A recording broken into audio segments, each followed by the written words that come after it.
Ton âme a besoin d'être délivrée. C'est pourquoi l'homme de Dieu, David, quand vous lisez la Bible, est-ce que vous avez vu David en prison une fois? Quand on a mis David en prison? David n'était jamais en prison. Mais David va dire quelque chose dans le livre de Psaume, chapitre 142, versets 7 à 8. Il délivre mon âme de ceux qui me persécutent, me poursuivent. Il dit, tire, fais sortir mon âme de la prison. C'est à partir de là que j'ai écrit ce livre. Fais sortir mon âme de la prison. Et quand vous lisez le 124 de Psaume 7 à 8, la parole de Dieu dit maintenant que mon âme s'est échappée du filot du l'oiseleur. Mon âme s'est échappée. Donc ton âme, quelque part, où tu es assis ici, quelque part, spirituellement, peut-être qu'ils t'ont mis dans une cage. Tout ce que tu fais, vous avez vu un prisonnier libre. Un prisonnier n'est jamais libre. Spirituellement, tu es prisonnier des sorciers. Tu es prisonnier des sorciers ou sorcières. Mais aujourd'hui, dis Seigneur, délivre mon âme de leur prison. Délivre mon âme de leur prison. Alléluia. Quand ton âme est emprisonnée dans leur monde, eux-mêmes ils vont te donner des habits. Au lieu de porter de beaux habits, tu fais des rêves, tes habits sont déchirés.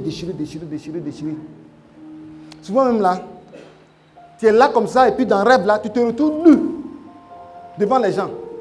Tu veux te cacher ici. Et puis eux ils rient, ils se moquent de toi. Celui qui se moque de toi, que le Seigneur le frappe. Les sorciers vont faire de sorte que dans les rêves, tu vas déféquer sur toi. Chie sur toi comme ça. Hein. Tu te réveilles, tu es content. Hein. Mais non. C'est comme si dans le monde, une fois que ton âme est souillée, ton âme est à la pourriture, tout ce que tu fais, rien ne bouge dans ta vie. Parce que ton âme est rattachée à ton corps.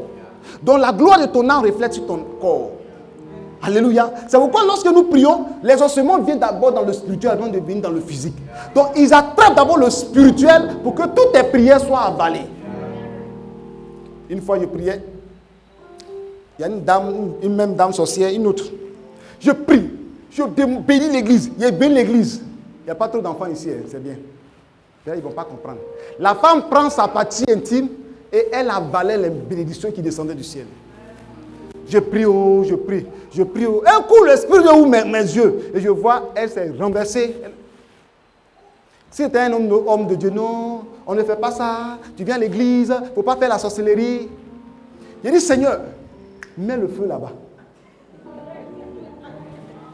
Non! De toute façon, il a crié. Les gens ne savent pas pourquoi il a dit ça. J'ai dit, je mets le feu dans le nom de Jésus! De toute façon, il a crié. La femme là me regarde comme ça, elle tourne sa tête.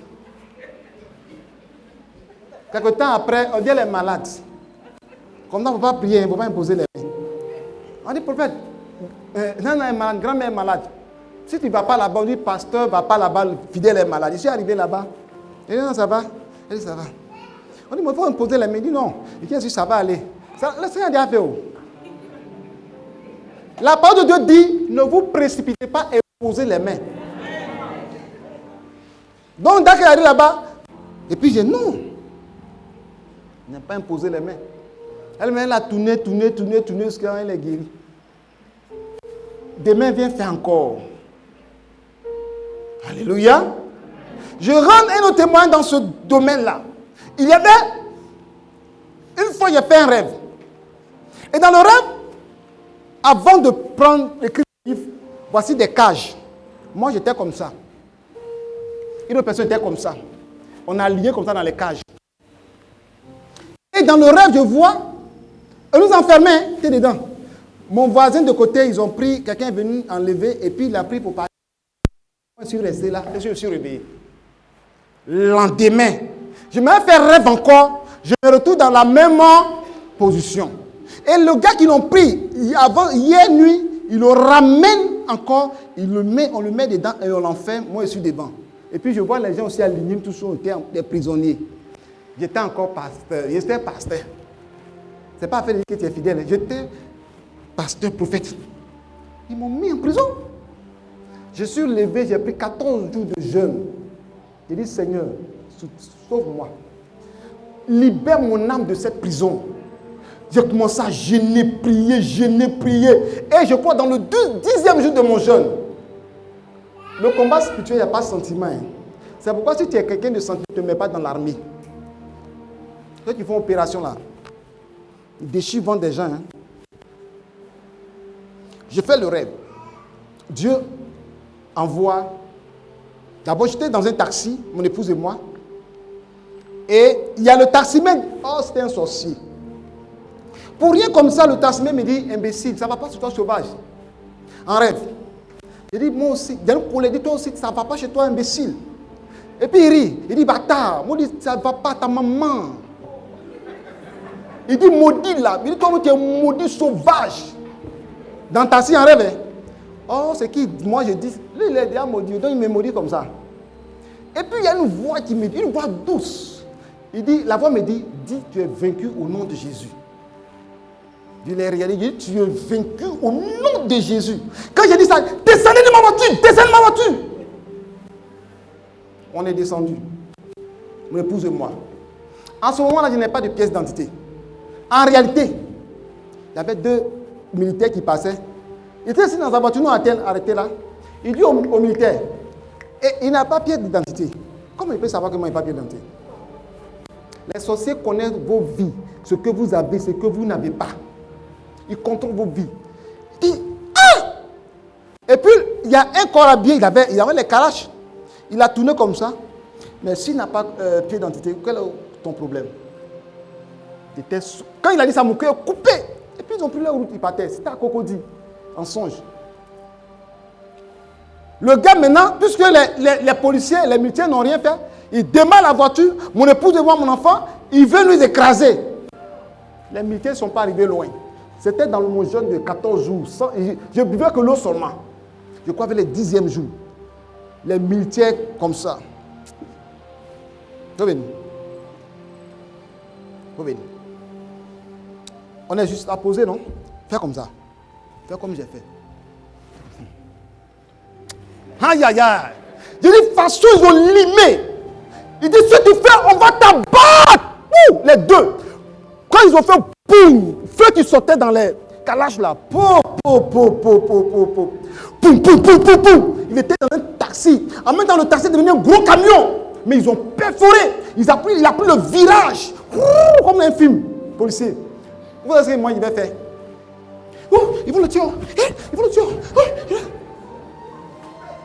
Toi, ton ennemi, ils vont tuer ton ennemi. Et puis, tu vas dire, ils vont le tuer.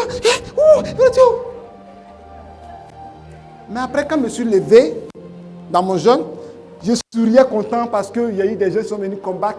Le 5 minutes, tu souris pourquoi? Depuis, tu es lié. Tu es en prison. J'envoie mes anges pour venir frapper, mettre fin à tes ennemis et tu empêches ma main. Tellement ça m'a fait mal quand j'ai entendu ça. Depuis ce jour, j'ai dit, moi-même, j'ai mené combat là maintenant. Alléluia. C'est pourquoi toute personne, toute femme, ma soeur, tout homme qui vient coucher avec toi la nuit, que le Seigneur frappe d'aveuglement. Quand tu chasses mari de nuit, feu, il s'en va. Hein. Mais quand mari de nuit est collé, serré, c'est un parent de la famille qui fait ça. Quand femme de nuit est collée, c'est quel démon on chasse, il ne va pas. La Bible dit, je vous donne le pouvoir de chasser. Mais je chasse, demain il vient. Après demain il vient. C'est plus démon. Ça peut être un oncle, ça peut être une cousine, ça peut être un parent proche. Parce qu'il y a l'alliance de sang. Le fait qu'il y a l'alliance de sang, si tu ne te lèves pas pour prier, pour bombarder, cela ne va jamais s'arrêter. La dame, qui est en France, que je disais que chaque nuit, elle couchait avec quelqu'un, elle a prié jusqu'à elle est fatiguée. J'ai dit maintenant, là, voilà le système. Si celui vient, tu viens coucher avec toi, dis Seigneur, envoie ton âme pour frapper de mort. Aujourd'hui, elle m'a envoyé un vocal, elle dit que, maman, donnez mon portable, s'il vous plaît.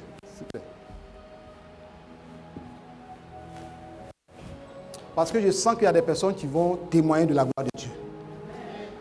Elle m'a envoyé un vocal pour dire, prophète, la dame que chaque fois je fais des songes, je la vois.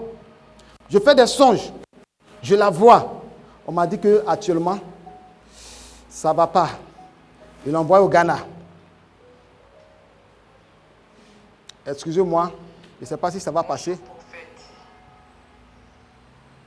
Comment allez-vous? Écoutez, hein. Après un bon moment, je n'ai pas de vos nouvelles. Sinon, de mon côté ici, ça va, par la grâce de Dieu. De mon côté ici, ça va. Je vous fais ce message parce que c'est un témoignage que, vu le nom de Dieu, je lui rends toute la gloire pour ses bienfaits dans ma vie. Et merci aussi pour vos conseils. Je continue toujours la prière. C'est pour vous dire que l'homme fort et la femme forte qui m'attaquaient, les esprits de nuit là, qui sont pas vraiment qui sont les esprits humains, la sorcellerie là.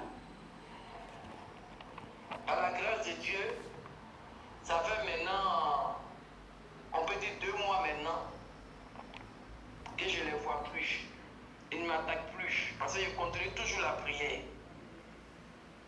Le Seigneur m'a délivré des esprits de mari de nuit là.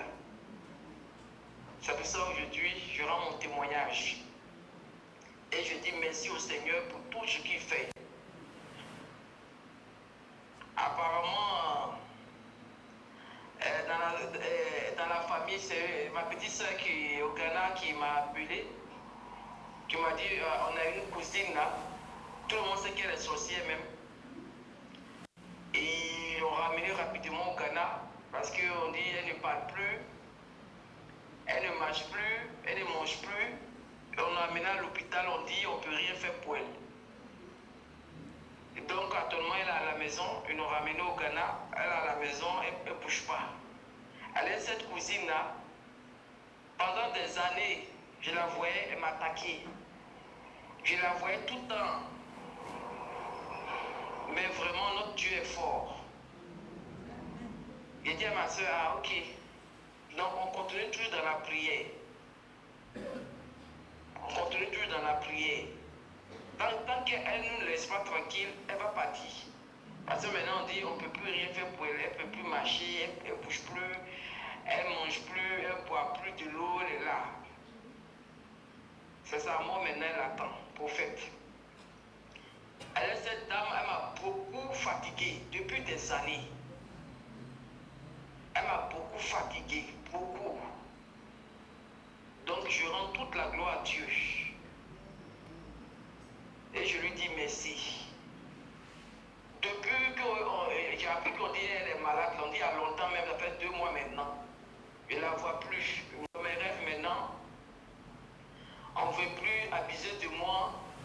Je ne vois plus maintenant.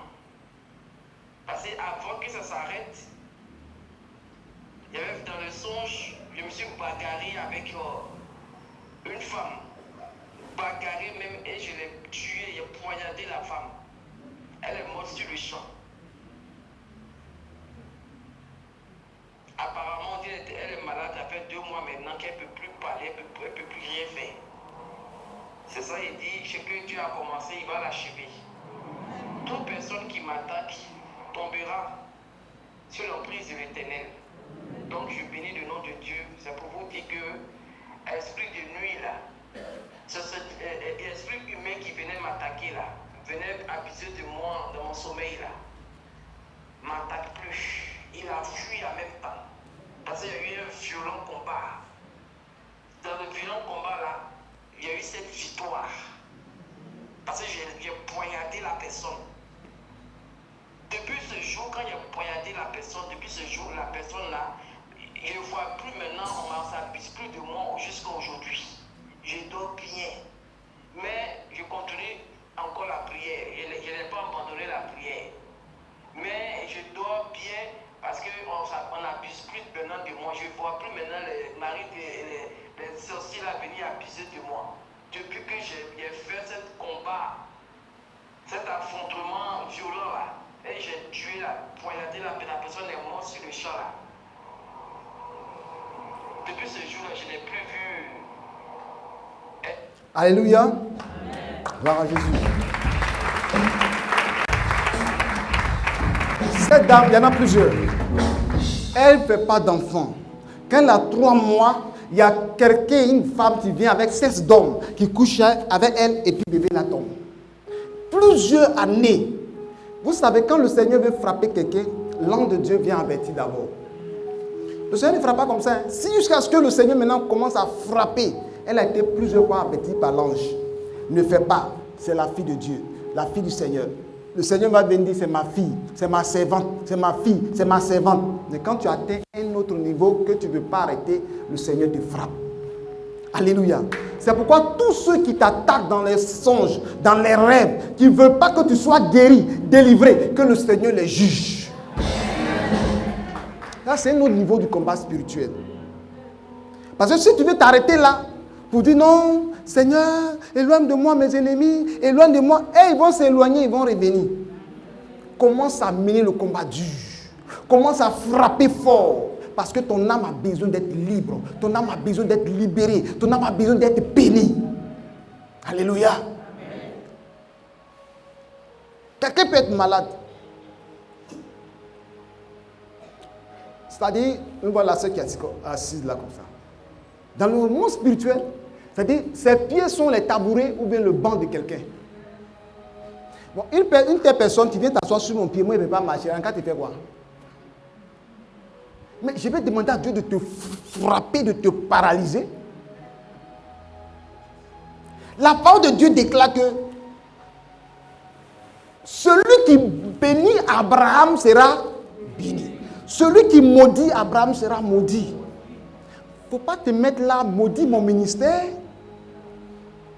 Il y a des gens peut-être qui sont dans la société, ils vont se mettre là et puis bénir maudit. Bon, maman me disait qu'il y a une fois, ils ont vu un coq bizarre, un poulet bizarre. Je vais parler au poulet là. Et celui qui devient te déposer ici là. Au moins, il a fermé mes yeux là. D'abord, il a été tué, mais lui aussi il va mourir. Si c'est dans l'église, tu es venu faire sorcellerie, c'est que ta sorcellerie là va retenir contre toi. Alléluia. Je vous ai dit que le ministère prophétique a des niveaux. Alléluia. Parce qu'il y a certaines personnes, tu as beau prier, il n'y a pas de délivrance. Tant que l'homme fort n'est pas tombé, rien ne va bouger. Je déclare dans ta vie, le lieu où se trouve ton âme, que l'ange de l'Éternel fasse sortir ton âme au nom de Jésus-Christ. Ton ministère qu'ils ont enterré, ils ont enfermé, que les fondements de la prison s'ébranlent. Le ministère connaisse la victoire. J'avais écrit plein de livres, mais ça va être dans les archives. Je ne peux même pas faire sortir un. Je n'ai même pas l'argent. Ma femme tantôt malade, les enfants malades. C'est-à-dire quand je passe comme ça, je dis, ça lui là, c'est un prophète aussi. Moquerie, habit. C'est-à-dire, un de mes fidèles est venu la fois passée, il m'a vu. Hé papa, vraiment, hein? Avant là, vraiment, tes souliers là, ça faisait peur. Un fidèle dit ça. C'est-à-dire, le soulier était fini, c'est comme ça, il marchait. Le soulier est fini. Tout est fini. Un jour comme ça, dans le sable, je partais en pleine rue. C'est-à-dire, semelle là. C'est quitté comme ça, vague. Un coup, je sens mon pied devenir léger. Quand il sourit comme ça, oh, c'est gâté. Un prophète. Voilà, moi, maintenant, il fait comme ça. Je cherche cordonnier. Ah! C'est-à-dire, la honte, l'humiliation qu'ils ont mis sur toi, je retourne contre au nom de Jésus-Christ. Le célibat s'attache à leurs enfants. La maison s'attache à leur vie. Au nom de Jésus-Christ. Toute action qu'ils ont proclamée dans le règne, dans le monde spirituel, les déclarations contre ta vie, ça retourne.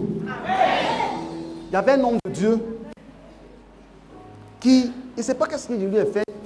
Lui, il se met à maudire mon ministère. La parole de Dieu déclare que toute malédiction sans cause n'a pas d'effet. Mais je t'ai fait quoi? Et ok.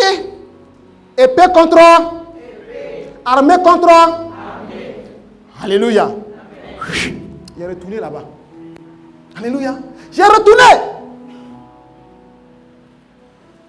J'étais tellement attaqué que, mais bien aimé, dimanche, vous savez, nous les pasteurs, quand tu viens que l'église est remplie, quand tu prêches là, c'est chaud. Toi-même, tu es content. Mais tu viens 2, 3, 4, ça peut changer ton message. Tu as préféré prêcher un puissant message, mais quand tu vois le peuple, moi, à gratter ta tête. Vous ne venez pas à l'église. Jésus va venir. Hein? Non. Et il m'a maudit au point que les hommes ne viennent plus à l'église. Je ne comprends pas. Un jour, j'ai commencé à prier. Écoutez, pasteur. Si quelqu'un vous maudit et puis vous connaissez son nom, prenez son nom, vous priez. Si vous ne connaissez pas ton nom, dis Seigneur, j'ai sa situation. Alléluia. J'ai commencé à prier, j'ai commencé à déclarer. J'avais un coin de prière. Et les gens ont fait ce que les gens sont venus, peut-être venus, il a créé des situations, il a augmenté, il dit, bon, moi, je ne prie plus là. Le jour, il a vu, il dit, c'est très bien. Il se moquait de moi. Il dit, moi aussi, je prends la clé de David. Je ferme la porte de ton église. À ce moment où je parle, ils ont chassé, fermé son église. Nous, on ne veut pas qu'on se dise, on est pasteur, on est prophète, qu'on est homme de Dieu. Tu vas jouer là, il va détruire ta vie. Parmi nous, il y a des sorciers, il y a des jaloux, il y a des tueurs. Mais si tu t'amuses, ils vont t'égorger. Sois un vainqueur. Sois un homme de feu. Sois une femme de feu. Élisée sortait, voilà les jeunes enfants. Il dit, oh, mon chaud, cocotae, cocotae, chaud. Quelqu'un qui vient de prendre onction fraîchement. Un manteau qui ne lui appartient pas, il a mis sur lui, il vient. Et puis tu dis, quelqu'un qui a commencé son ministère, on veut l'humilier. C'est-à-dire, c'est le diable qui est passé aux enfants pour casser son onction. Mais quand il les a regardés, il a déclaré. 2 ou sont venus déchirer quand même 2 enfants. Ils sont tous morts. Chrétien, si tu ne changes pas ta manière de prier, tu vas rester sans te marier. Tu vas rester sans avoir de l'argent. Tu vas rester sans avoir du travail. Ton ministère là, ça va faire comme tourbillon. Tu dois tourner en rond. C'est ce qui m'arrivait. Mais quand j'ai découvert le secret, je dis Seigneur, glorifie ton nom. Dieu a commencé à m'ouvrir les portes. Quand je prie, quelqu'un m'appelle. Il dit prophète, je vous rends témoin tout à l'heure, rapidement avant de continuer. Vous compris pour vous, quand vous êtes béni là, vous fuyez là, ou bien vous. Attention, hein. Alléluia. Attention. Parce que on ne veut pas t'arrêter comme ça ici. Hein. Vous savez, hier, de 9h, 9h du matin jusqu'à 16h, j'ai prié non-stop. 7 heures de prière. Donc on vient comme ça. Prier de 9h, ça dit quand j'ai prié, 9h, prier, 10h, 11h, 12h, 13h, 14h, 15h, 16h. À 16h, c'est là que j'ai arrêté la prière. Et puis quand tu vas prier, Dieu va te bénir, tu vas jeûner, prier. Quand je viens m'arrêter ici, je ne mange pas depuis le matin. Et puis toi tu es béni, tu penses que ça quitte au hasard. Puis tu prends ton argent, tu frayas. Chez nous encore, on dit tu frayas. Alléluia. Il y a un gars qui est venu, il dit prophète, il faut prier pour moi, si ça va. Moi là, nous on va payer voiture pour toi. Il dit non, ce n'est pas voiture actuellement là, moi je vais acheter terrain là. J'ai dit à voiture, il dit non prophète, ta voiture va changer. Il faut prier. Il dit ah là ça tombe bien. Je prie. Quand j'ai prié, je vous assure, même jour, ils sont 2. Dieu a exaucé. 20 ans de blocage, Dieu a exaucé. Maintenant, Dieu a exaucé. L'argent est venu. 80 millions. Il trouve que 8 millions de dîmes là, c'est trop. Il dit, bon, actuellement, j'ai des problèmes ici. J'ai besoin de régler le temple, le Dieu pour être en paix. Il dit, oh, prophète, il ne fait rien. L'argent même, ça est sur moi. Le travail, à un moment donné, c'était chaud. J'ai prié. Il m'appelle, je prends ma voiture, je vais le trouver à Cocody, à la Riviera. Il me signe un chèque barré de 3,5 millions. Il me donne le chèque. Il dit, bon, prophète, ça ne fait rien. Bon, à la fin du mois. À la fin du mois, il me met ici. Ici. À un moment donné, prenez votre argent même. En même temps, comme la porte est ouverte, il y a un autre marché qui est venu, 200 millions. Ils sont 2. Un corps à bien, lui, il ne peut pas rentrer dans les affaires, mais c'était lui qui finançait. Et puis, lui était pharmacien. 200 millions. Hey! Le dimanche, il a appelé ses parents. Sa vie a changé comme ça. Tous ses amis, ils ont commencé à fêter, à manger. La belle vie. Ah, ta santé, bien, oui. Moi aussi, j'étais carré quelque part là-bas, en train de lire ma Bible. La nuit, au lundi, où il devait partir au plateau pour aller signer le contrat pour récupérer les 200 millions, son âme a été redemandée. Son âme a été redemandée. Le Seigneur a pris son âme. Je vous assure que devant Dieu, je n'ai pas prié contre lui. Mais tellement Dieu a vu, Dieu l'a enlevé automatiquement.